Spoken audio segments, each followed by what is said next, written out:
Entonces, todavía estamos trabajando material de la tercera unidad del curso.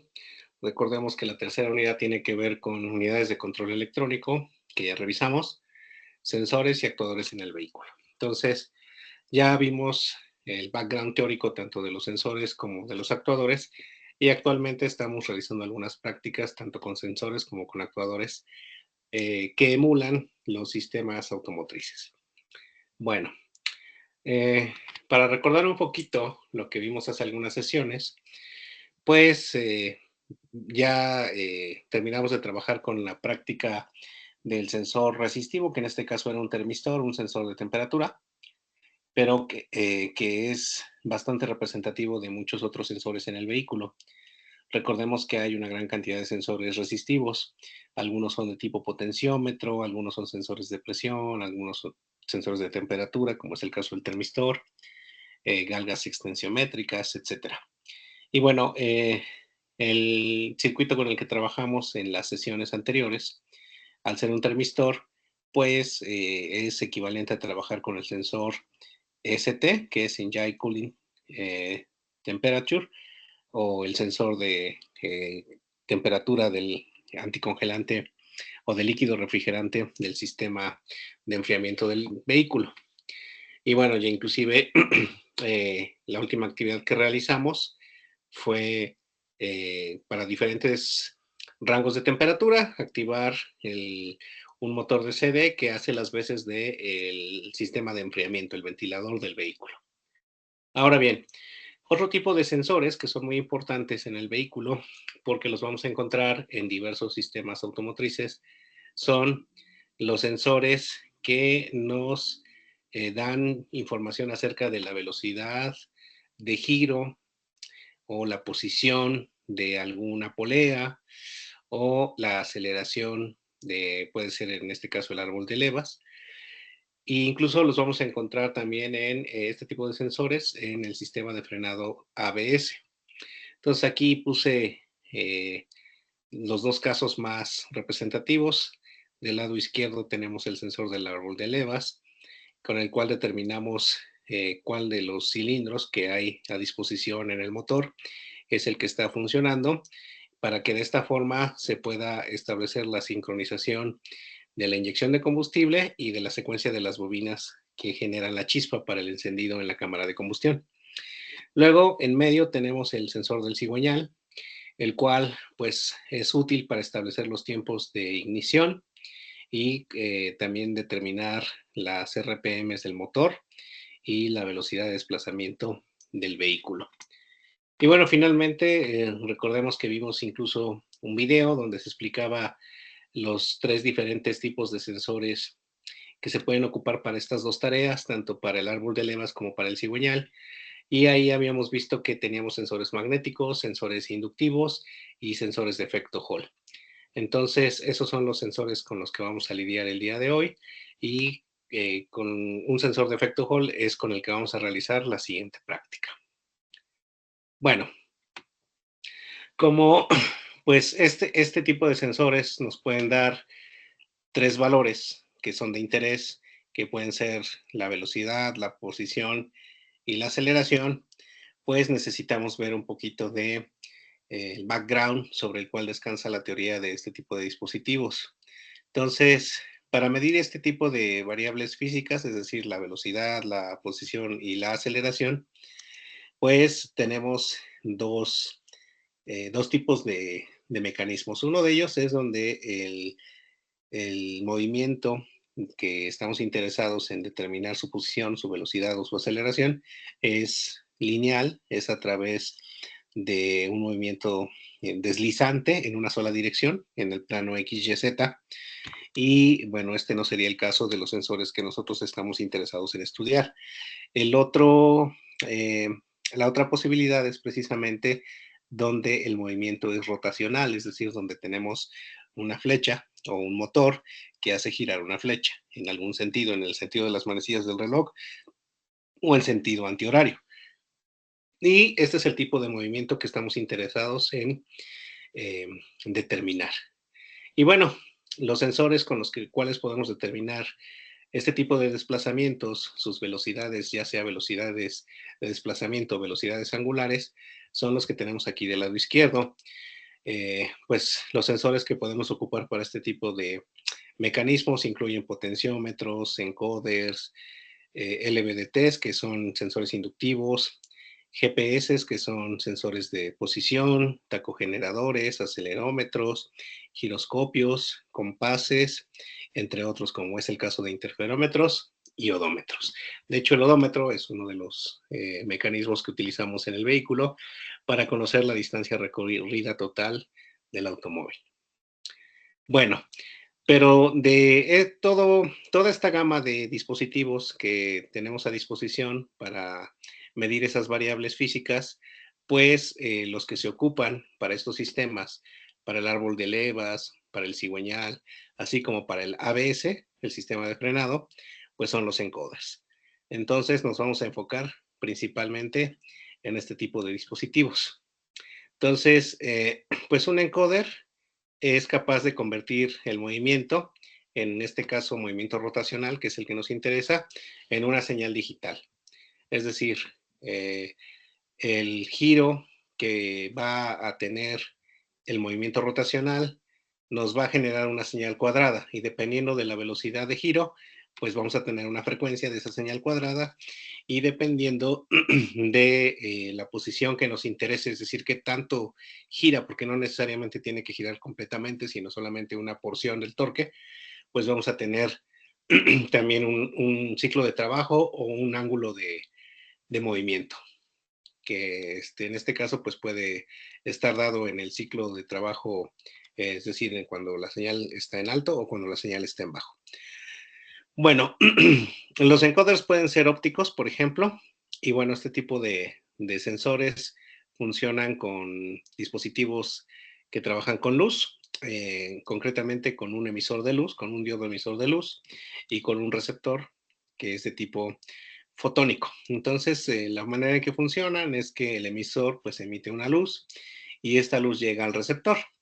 Y normalmente lo que hacemos es acoplar algún tipo de disco, de disco ranurado, que precisamente es el que se llama encoder, y este pues tiene determinado número de ranuras, las cuales nos permiten determinar cuál es la velocidad de rotación de este eje que está girando. Y como podemos ver aquí, lo que se genera es una señal digital, es decir, una señal cuadrada.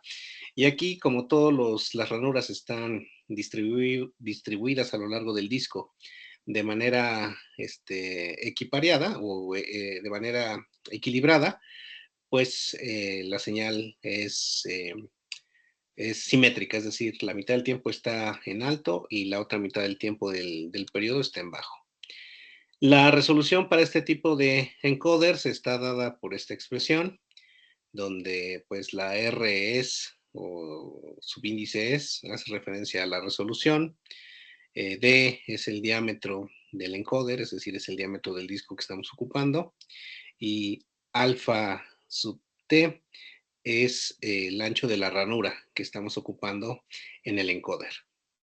Y bueno, este tipo de sensores, de encoders ópticos, tienen algunas deficiencias que lo hacen poco conveniente para ciertas aplicaciones. Y una de ellas es que si bien nos puede dar la velocidad de giro de la flecha, es difícil que sepamos las veces que ha girado, es decir, contar el número de vueltas que ha dado. Y esa es una de sus desventajas. Para poder solventar esta desventaja, pues se tienen encoders incrementales, que es en los cuales se utilizan dos fuentes de emisión de luz y así como dos sistemas de recepción fotónica, tal y como está ilustrado aquí en esta imagen. Entonces, de esta manera, un sistema de emisión y de recepción de haz luminoso mide la velocidad de giro, mientras que el otro cuenta las veces que ha girado ese encoder. Entonces, de esta forma, pues se tiene un sistema que nos permite conocer no solamente la velocidad, sino el número de vueltas. Y esto es bastante útil, por ejemplo, para el caso del cigüeñal o del árbol de levas, donde requerimos conocer cuántas veces ha girado en determinado tiempo, ¿no? Las RPMs, cuántas revoluciones, cuántos giros en un minuto. Entonces, pues hay algunos bueno, una de las desventajas que se tiene con este tipo de encoders es que las ranuras adicionales que se tienen que hacer en el encoder para poder acoplar el sistema que cuenta el número de vueltas, a veces llega a confundirse con en el otro sistema, en el sistema que cuenta la velocidad, y eso introduce errores. Entonces, para solventar esta desventaja, se tiene se utiliza algún tipo de codificación que permita que el sistema pueda reconocer cuál de las dos variables es la que está censando, si la velocidad o el número de vueltas. Y este tipo de sistemas se conoce como encoders absolutos, los cuales pues hacen uso de una codificación binaria de los haces de luz que se están ocupando en el encoder, y esa codificación es típicamente código Gray, donde pues aquí tenemos un ejemplo, ¿no? Tenemos valores decimales del 0 al 15, su código correspondiente binario y el código Gray. Lo que podemos ver en el código Gray es que hay una diferencia con el código binario. En el código Gray nunca vamos a tener, en este caso, variables que se van a repetir. Siempre vamos a tener una secuencia de movimiento de uno de los bits, y eso es lo que nos va a ayudar a diferenciar tanto la frecuencia como la posición. Bueno, esto es en cuanto a los encoders de tipo óptico, que hacen uso de haces de luz para poder determinar velocidad y posición. Otra posibilidad que también encontramos en los vehículos son los encoders de tipo magnético, donde no se utiliza una fuente de luz para determinar la velocidad en base a el encoder, es decir, en base a los orificios que tiene el disco, sino que hace uso de imanes, los cuales pues tienen una función similar en el sentido de que nos permiten determinar si el campo magnético está ausente o presente. Entonces, pues digamos que el principio de funcionamiento. Nuevamente tenemos un disco, y ahora en ese disco vamos a tener imanes. Y esos imanes son los que van a pasar cerca del sensor, y el sensor es el que va a determinar la presencia o la ausencia del campo magnético, y en función de esta percepción es que se va a generar la señal digital. Los encoders magnéticos pues tienen muchas ventajas sobre los encoders ópticos. Una de las desventajas de los encoders ópticos, como habíamos mencionado anteriormente, pues es que se requieren dos haces de luz para contar la velocidad y diferenciarla de la posición y del número de vueltas que ha dado. Mientras que en el caso de los sensores magnéticos no requerimos de, eh, de dos sistemas para el sensado. Más bien lo que requerimos es de una geometría bien definida para el caso del encoder, que nos permita determinar ambas variables de interés.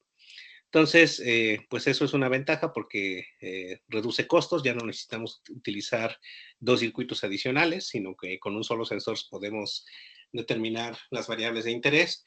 Además de que, pues, elimina la desventaja eh, de tener que utilizar o de tener que incluir o hacer hoyos en el encoder, en el disco.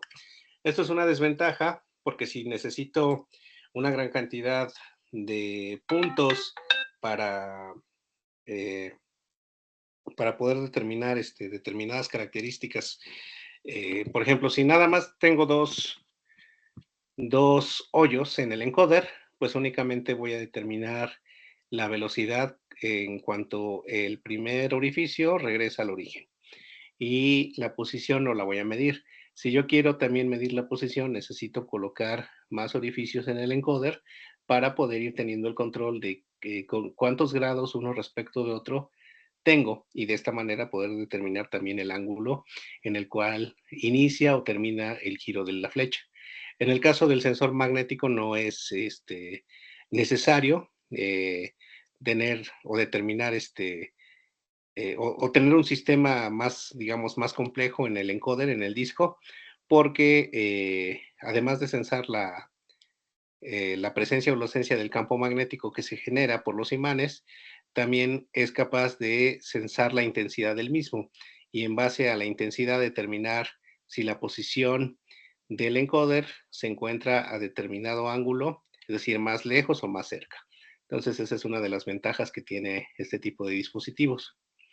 Y bueno, este tipo de circuitos es los que vamos a encontrar en el vehículo.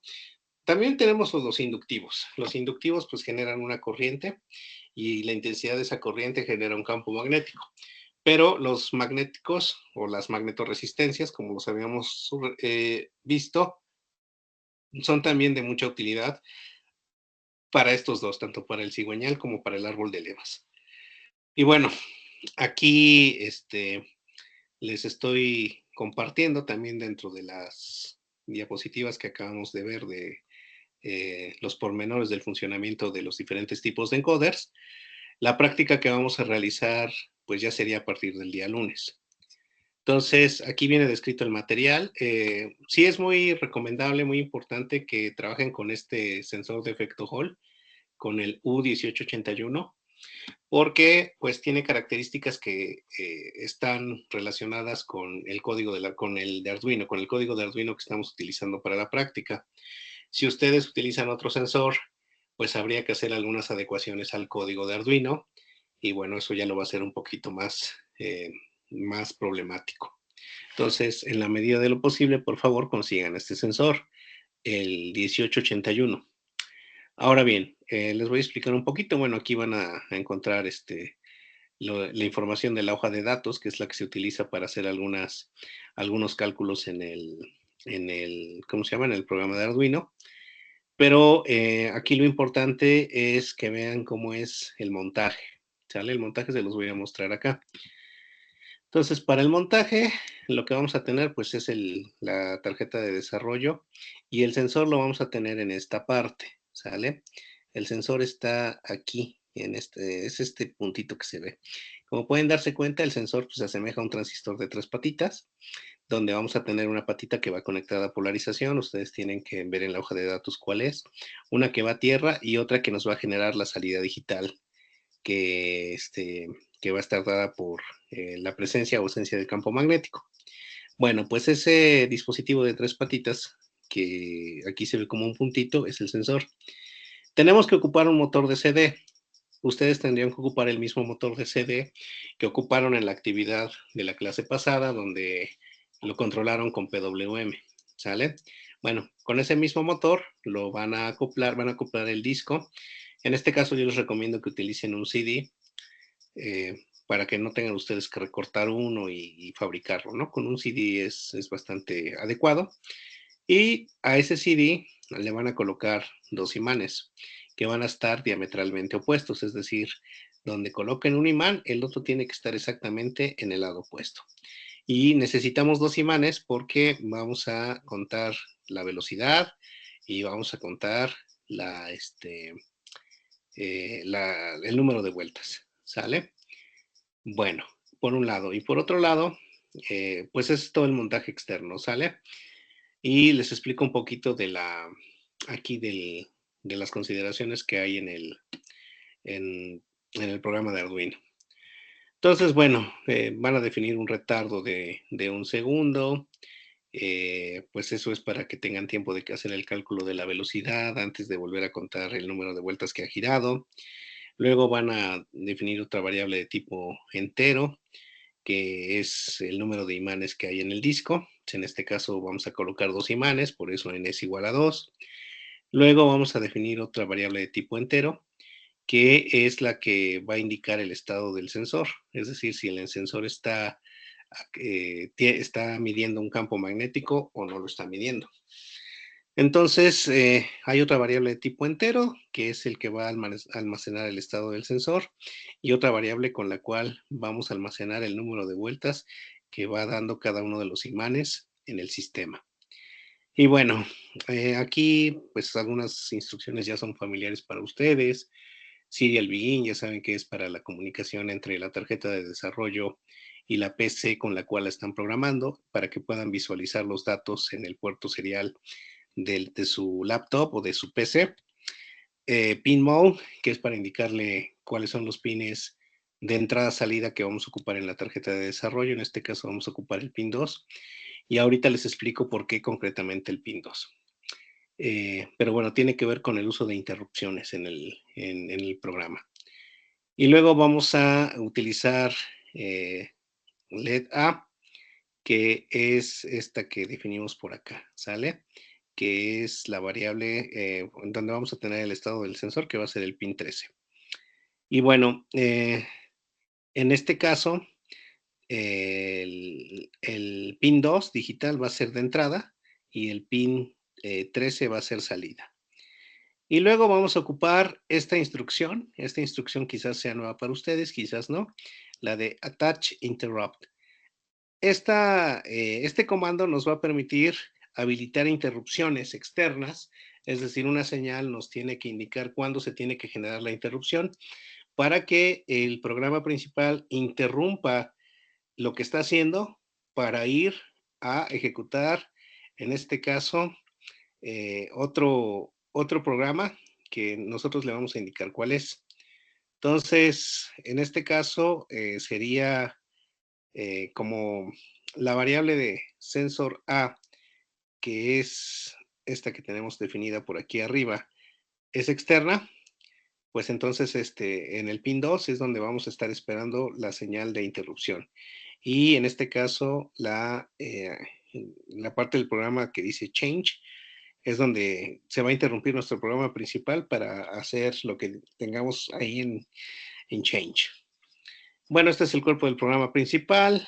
Así vamos a contar el número de vueltas totales y lo vamos a imprimir en nuestro puerto serial. Una vez que se ha llevado a cabo este conteo y se imprime en la pantalla, ahora tenemos que contar la velocidad. Y para eso vamos a utilizar esta operación que tenemos aquí. Con 2 es la variable que definimos por acá, que está inicializada a 0. Y estamos ocupando el valor de 60,000 porque recordemos que por default el retardo en Arduino está dado en milisegundos. Entonces, 60,000 milisegundos son 60 segundos. Acuérdense que lo que estamos interesados en contar es el número de vueltas por minuto y en un minuto caben 60 segundos o 60,000 milisegundos. De hecho, es por eso que tenemos aquí con 2 por 60,000 dividido entre el número de veces que ha pasado el imán por el retardo, que en este caso el retardo es de 1 segundo.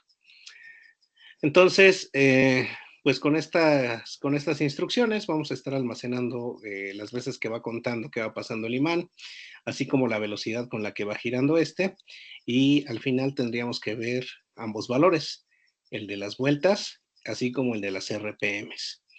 Ahora bien, en esta parte, sí, antes de seguir adelante con lo que tenemos aquí en estas diapositivas, me gustaría aclarar algunos puntos con respecto a las interrupciones. Número 1, no sé si ustedes han trabajado antes con interrupciones en Arduino, voy a asumir que no, y entonces vamos a verlo con un ejemplo práctico. Bueno, las interrupciones, como les había yo comentado anteriormente, es interrumpir el programa principal para ejecutar otra tarea.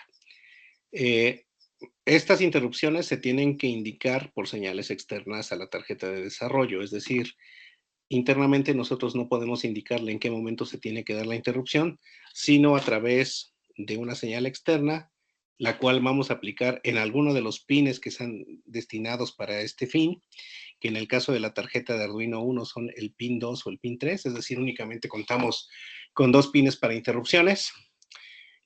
Pues ahí tenemos que introducir la señal que nos va a indicar en qué momento se tiene que iniciar la interrupción. Entonces, yo he visto que ustedes, pues, casi en su totalidad, todos los equipos están trabajando con Arduino 1 y creo que por ahí 1 o 2 equipos están trabajando con Arduino Nano. Entonces, para ambas tarjetas, los pines de interrupción son los pines 2 y 3.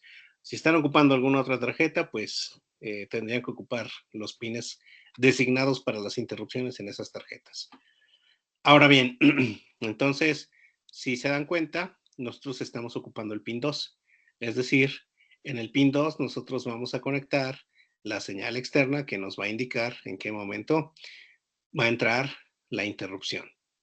Y ahora me gustaría mostrarles el siguiente ejemplo en Tinkercad para que quede un poquito más claro esto de las interrupciones.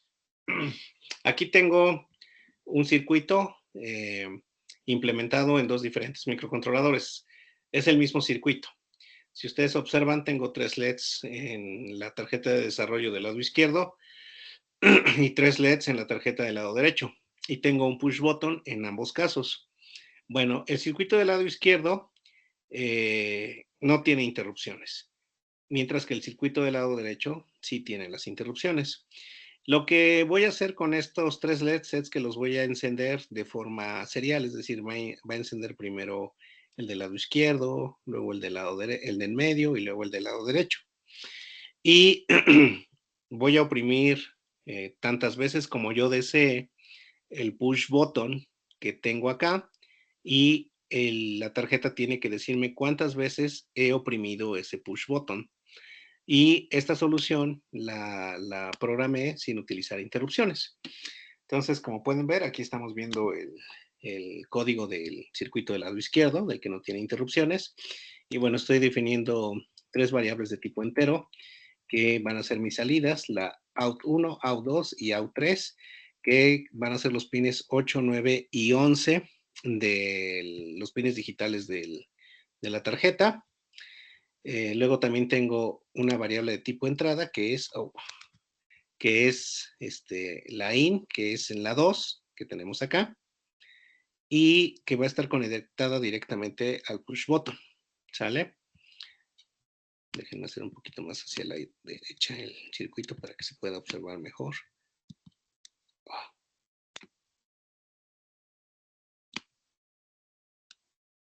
Listo.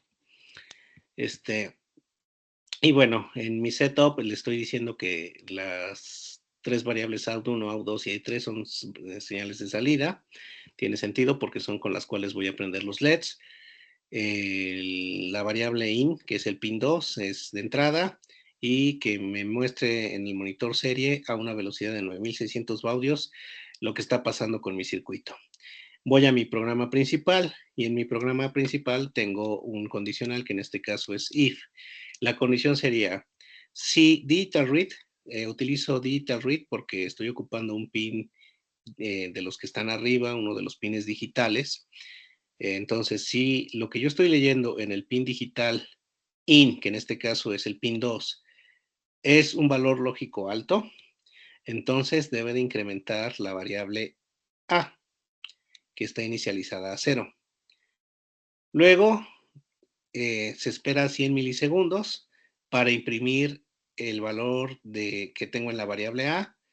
Se vuelve a esperar 100 milisegundos y escribe la salida out1 en alto, es decir, va a prender este LED. Luego va a encender el siguiente LED y va a estar encendido un segundo y luego va a encender el siguiente LED un segundo y luego va a cambiar esos valores a bajo, bajo y bajo. Si se dan cuenta, como no estoy utilizando interrupciones, no importa cuántas veces yo presione este push button, no me lo va a poder contabilizar hasta que no termine la última instrucción que tiene acá y regrese al inicio. Entonces, se los voy a mostrar ya en la simulación. Entonces, aquí me está diciendo que no he oprimido ni una sola vez el push button. Aquí ya lo oprimí una vez y me sigue mostrando valores de 0. Entonces, hasta que regrese al inicio del conteo, va a ver si ya se oprimió. Y como no lo he oprimido más veces, me sigue mostrando valores de 0. Entonces lo voy a oprimir. Lo he oprimido una sola vez y no lo ha contabilizado. Entonces lo voy a imprimir 1, 2, 3, 4, 5, 6, 7, 8, 9, 10. Y vamos a ver cuántas de esas veces me ha contabilizado. Todavía no me contabiliza o no me muestra ningún valor donde yo haya oprimido ese push button. Entonces realmente el programa no está sirviendo su propósito. ¿Por qué? Porque apenas como coincidió que yo oprimí el botón mientras se hizo el cambio y regresó al inicio, pues es que me está contabilizando cuántas veces yo he oprimido ese push button. Entonces el programa no está funcionando adecuadamente. Ahora les voy a mostrar el otro código. Lo voy a cerrar y me voy a ir a esta tarjeta de desarrollo. Ahora sí tengo que hacerlo más para acá. Miren, ahora tengo aquí una variable de tipo volátil entero que es A. la estoy inicializando a 0. Y ahora aquí defino mi interrupción. ¿Qué es lo que tiene que hacer mi interrupción? Bueno, mi interrupción tiene que agregar un 1 a la variable A. ¿Vale? Cada que yo vaya a mi interrupción, esta variable tiene que incrementarse en 1. Y mi programa principal va a hacer lo mismo que ya les mostré anteriormente. Es decir, va a encender los LEDs y los va a dejar encendidos y después los va a apagar. ¿Sale? Es lo único que tengo en mi programa principal. Entonces, bueno, voy a iniciar la simulación. Inicio mi simulación y voy a repetir. ¿Sale? Ya oprimí ahí una vez mi push button. Entonces eso yo lo tendría que ver reflejado en mi monitor serie. Sale. Me dice que sí, que lo he prendido una vez y me mantiene ese valor porque es el número de veces que yo lo he apretado. Lo voy a apretar 4 más. 1, 2, 3, 4. Como ya lo había apretado una vez y ahora lo apreté 4 veces más, pues 1 más 4 es 5. Y entonces de verdad me está contando el total de veces que yo he oprimido este push button. Lo voy a oprimir otras 6 veces. 1, 2, 3, 4, 5, 6. Entonces, 6 más 5 pues tiene que ser un valor de 11. Entonces, en algún momento se tiene que actualizar. Bueno, ahí me está contabilizando 10. Quizás no oprimí bien en alguna de esas 6 que yo conté. Pero sí se está actualizando de manera correcta el valor, el número de veces que yo estoy oprimiendo el push button, independientemente de que siga ejecutando la tarea de encender y apagar de manera seriada los LEDs que yo tengo aquí. Y aquí podemos ver por qué es importante contar con interrupciones. Las interrupciones nos permiten ejecutar una tarea adicional en el programa independientemente de la tarea del programa principal. Entonces, es por ese motivo que se utilizan las interrupciones en este programa, ¿sale? Porque tengo que contar el número de veces que ya pasó el imán e ir almacenando ese valor, y también tengo que hacer la operación que me permita determinar la velocidad a la cual está girando mi motor. Entonces, eso es lo que vamos a hacer en la próxima práctica. No requieren gran cosa, el CD, el motor, 2 imanes pequeños. No les he colocado. Y bueno, ya me regreso a donde me había quedado. Esto es con respecto a la práctica. Igual les voy a pasar el archivo de simulación. Ya lo puse, de hecho, ahí en la tarea, ¿sale? Para que ustedes lo puedan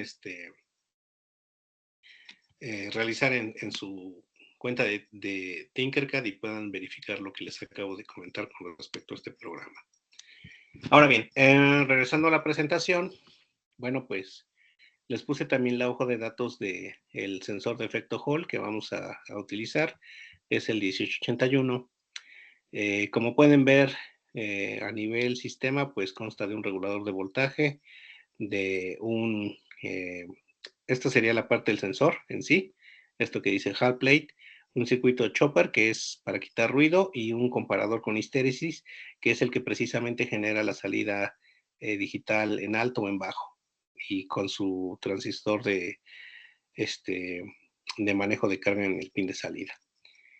Bueno, aquí lo que me interesa mostrarles es la curva de histéresis, que son estas dos curvas que tenemos acá. En el caso del lado izquierdo, pues tenemos la intensidad del campo magnético, que es RP y OP. Una es la intensidad del campo magnético en una dirección y la otra es en el sentido opuesto. Entonces, como podemos ver, se forma una curva de histéresis que sería esta diferencia. En este caso, esta diferencia está dada en militeslas, porque lo que estamos pensando es el campo magnético, y el campo magnético tiene unidades de teslas. Entonces, esta diferencia en teslas es precisamente lo que nos va a dar la resolución del sensor. Y bueno, eso es por un lado, ¿no? Por otro lado, aquí, este es para un tipo de empaquetado, por eso dice aquí ese package, y este es para otro tipo de empaquetado. Entonces, ¿cuál de las dos curvas de histéresis es la que a ustedes les va a importar, pues depende si compran el que dice S o si compran el que dice U, ¿sale? Entonces, esa es la diferencia entre las curvas de histéresis que tenemos aquí en la hoja de datos. Y bueno, otra cuestión importante es que el circuito que vamos a ocupar, la configuración que vamos a ocupar es esta, que tenemos aquí donde dice Magnetic Thresholds, umbrales magnéticos. Entonces aquí básicamente lo que vamos a tener es la polarización de la tarjeta de 5 volts, una resistencia de 10 kilo ohms que ustedes van a encontrar ahí en la, me voy a ir un poco más arriba para mostrarles en el montaje que aquí está, es esta resistencia que está aquí de 10 kilo ohms y y ya, ¿sale? Con eso aquí van a tener la salida, que es la que dice out, que tiene que ser una salida pulso cuadrado, ¿sale? Y esa salida pulso cuadrado, pues va a tener una frecuencia que les va a decir la velocidad a la cual está girando o se está sensando, en este caso, el paso del imán por el sensor y el número de veces que ha pasado ese imán por el sensor. Entonces, bueno, también les puse la hoja de datos para que tuvieran esa información, porque esta información complementa las operaciones que están por aquí indicadas en este código. Y después de esta hoja de datos también les estoy poniendo, no, ya no les estoy poniendo nada. Con eso termina el archivo de PDF que les compartí. Entonces, bueno, pues repito, esta práctica es importante porque nos va a permitir trabajar con sensores, en este caso de tipo efecto Hall, que son un tipo de sensores que se ocupan para distintos sistemas automotrices, como es el caso del el sensor del cigüeñal, del árbol de levas y el del sistema de frenado ABS.